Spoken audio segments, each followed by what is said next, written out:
জান্নাতের বাগানে এসে বসার তৌফিক দিয়ে দাও, চিৎকার করে বলুন আমিন। শত শত লোক আসতেছে আমার দিকে তাকান, ওই দিকে তাকায় না, একটু বলে তারা কিন্তু জায়গা বড় লাগে। এখনো যারা বাইরে আছেন তারা বাইরে আছে, অল্প সময়ের মধ্যে আলোচনা শুরু হয়ে যাবে ইনশাআল্লাহ। এক নম্বর ওয়াজ মনে আছে তো, সালাম দেব, সালাম নেব, মনে আছে? সালাম দেব, সালাম নেব। কোন সালাম? ওই যে আপনি সালাম পাই বিড়ি খায়, খবরটা সালাম হলো শান্তি সালাম। আল্লাহ সৃষ্টি জগতের শ্রেষ্ঠ বানিয়েছেন, আসমানের মাখলুকাত বানিয়েছেন এই মানুষ। প্রতিটা বান্দা বান্দীকে আল্লাহ পাক কুদরতি নিজামের মাধ্যমে শান্তির ব্যবস্থা করে দিয়েছেন। আল্লাহ পাক প্রতিটা বান্দা বান্দীর জন্য আগে জান্নাত বানাইছেন, তারপর বান্দা বানিয়েছেন। সব মানুষের জন্য স্পেশাল জান্নাত বানাইছেন, কিন্তু কারো জন্য কিন্তু জাহান্নাম বানায় না, নির্দিষ্ট করে। এই জন্য যারা জান্নাতে যাবে আল্লাহ পাকের মেহেরবানিতে দয়ায় তারা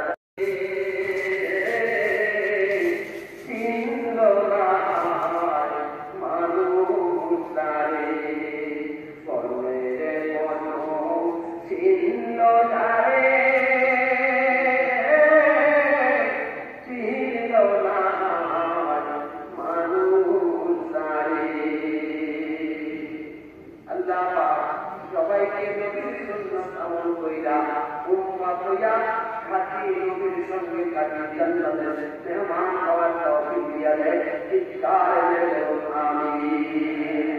ওয়াজ কয়রা হইছে? সালাম দেব, সালাম দেব। দ্বিতীয় নম্বর, নবীর সুন্নাত আমল কইরা উম্মতের খাতায় নাম লাগাবো। মনে আছে নাকি?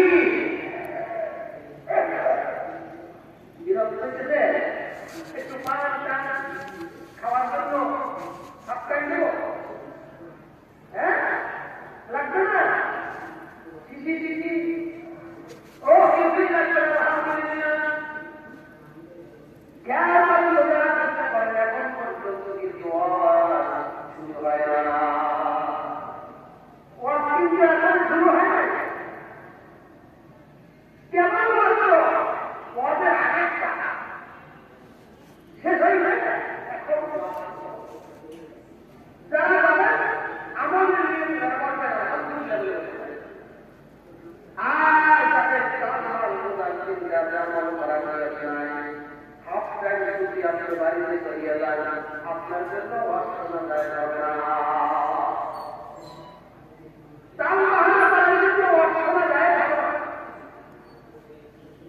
আমাদের যদি নিরাপদ থাকে বসে যায় ইনশাআল্লাহ জান্নাতে দুইটা পাহাড়ে একটা পাবে।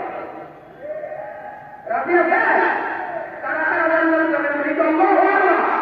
আলহামদুলিল্লাহ। এক ভাই ভাই কোথায় যাবে? পুরা গেলে পুরো যাবে, অর্ধেক যাবে। একদম যাবেন না, অযথা হাত পাবেন। মুসলমান একদম জান্নাতে যাবেন। এখন আসেন আমাদের 12 বছর বাচ্চারা যাবে, সেখানে দিতে 12 বছর বাচ্চারা যাবে, ওই লোকটা এখনো নামাজ পড়ে না। উনি একজন দিকে আসলে আল্লাহ জান্নাত যাবে না। একটু বছর না পড়ো, এখনো এই মামুনটা 50 টাকার চেষ্টা করে না। উনি নিয়ত করে দিচ্ছে আম্মা জানে আসলে আল্লাহর জান্নাতে সে যাবে না। 10 বছর ওয়াজ করার পর যেই যুবকটা এখনো নেশার বস্তু ছাড়তে পারলো না, ও কখন মোরা হতভাগা গাধায় নিয়ত করে রয়েছে আসলে আল্লাহর জান্নাতে সে যাবে না। কারণ বৃক্ষতর নাম কি ফলে পরিচয়। কি কর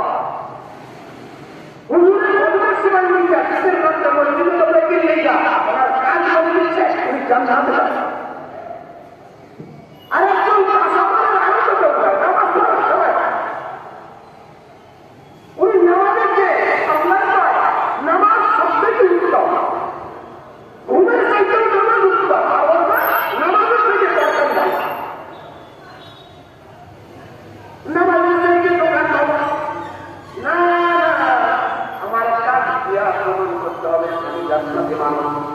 জান্নাতের নেয়ার মালিক আল্লাহ, কিন্তু আমাকে তো চলতেই হবে সেই পথে।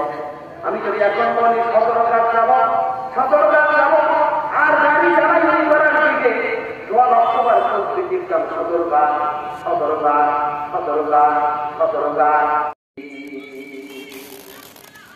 মায়ার জালে বন্দি হইয়া বন্দা সুখে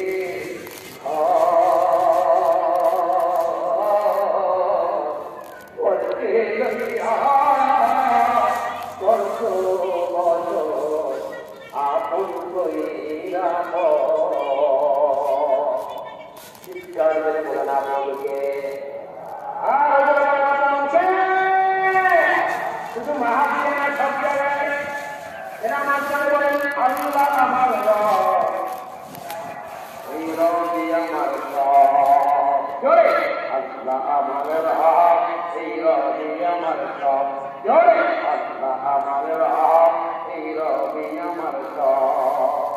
মায়ার জালে বন্দি হইয়া বান্দা সুখে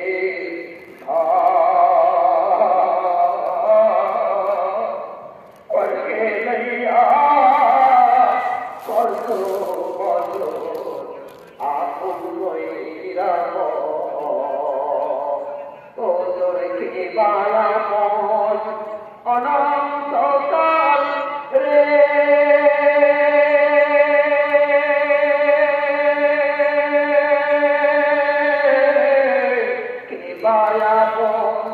অনন্তকাল করলি কারে সাথী, কার লাগিয়া কান্দ জীবা রাতি, তোরে মন কার লাগিয়া কান্দ জীবা রাতি। ভেবে দেখো কেউ হবে না, ভেবে দেখো কেউ হবে না তোমার সঙ্গে সাথী, কার লাগিয়া কান্দ জীবা রাতি।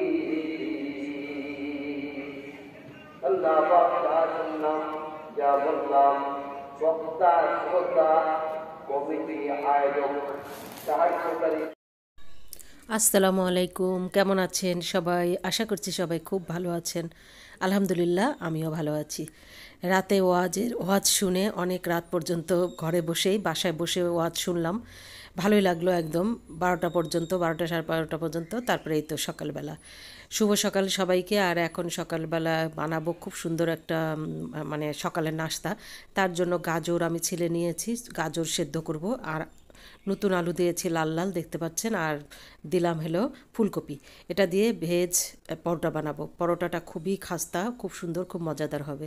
এখানে আটা নিয়ে নিয়েছি 2 কাপ, তার মধ্যে দিয়ে দিলাম জিরা গুঁড়া আর কি বলবো ধনে পাতা কুচি, কাঁচামরিচ কুচি, একটু শুকনা মরিচ গুঁড়া আর হলো লবণ দিয়ে ভালো করে একদম এটাকে ভালো করে একটু মেখে নেব।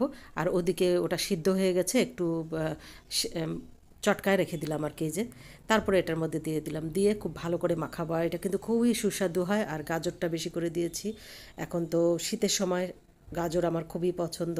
তার মধ্যে গাজর, ফুলকপি আর আলু সব দিয়ে ভালো করে ময়ান করে এভাবে একটা ডো তৈরি করে এই যে রেখে দিলাম। ওই পাত্র থেকে এখানে উঠায় রাখলাম। যতটুকু করে পরোটা লাগবে আমাদের এক এক করে ভেজে দেব। তো আমি এখন 2টা অথবা 3টা ভেজে নিব।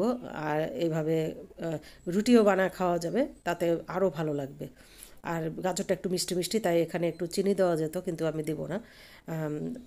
আটার মধ্যে তো একটু চিনি দিই, কিন্তু এখন এটার মধ্যে মিষ্টি যেহেতু গাজরটা আছে, খেতে কিন্তু খুবই মজাদার, খুবই ভালো লাগবে। ধনেপাতা, কাঁচামরিচ কুচি আর জিরা গুঁড়া আর হলো লবণ, এই দিলেই যথেষ্ট। দিয়ে তারপরে আমি ভালো করে এনেছি। আর ভালো সিদ্ধ করার সময় একটু লবণ দিয়েছিলাম আর একটু সামান্য হলুদ দিয়েছিলাম, না দিলেও চলবে। গাজরের যে খুব সুন্দর কালার। এখানে আগে ভেজে নিতে হবে, তারপরে তেল দিয়ে দেবো। রুটি আকারেও খাওয়া যাবে, আবার পরোটা আকারে ছেলের জন্য পরোটা বানিয়ে দিচ্ছি ওকে, আর আমরাও খাবো। খেতে খুবই মজাদার হয়েছে সকালের নাস্তা। আর রাতের ওয়াজ শুনে খুবই ভালো লাগলো সম্পূর্ণটা। মানে আমাদের বাসার কাছেই তো ছিল, ঘরে বসে শুয়ে শুয়ে ওয়াজ মানে শুনতেছিলাম রাতের অন্ধকারে। জানালা দিয়ে একটু ভিডিও করলাম আপনাদের জন্য। আশা করছি পুরাটা শুনবেন, শুনলে ভালো লাগবে। খুবই ভালো লেগেছে আমার ওয়াজটা শুনে। আর এরকম আওয়াজ শুনলে মনটাও ভালো হয়ে যায়। অনেক দিন পর বাসার কাছে মাইক ছিল, এই জন্য খুবই পুরাপুরি সামনাসামনি শুনতে পেরেছি। আর এদিকে আমার পরোটা হয়ে গেছে, মাঝখান থেকে কেটে নিয়েছি, খুবই লোভনীয়, খুবই মজাদার। আল্লাহ হাফেজ, সবাই খুব ভালো থাকবেন।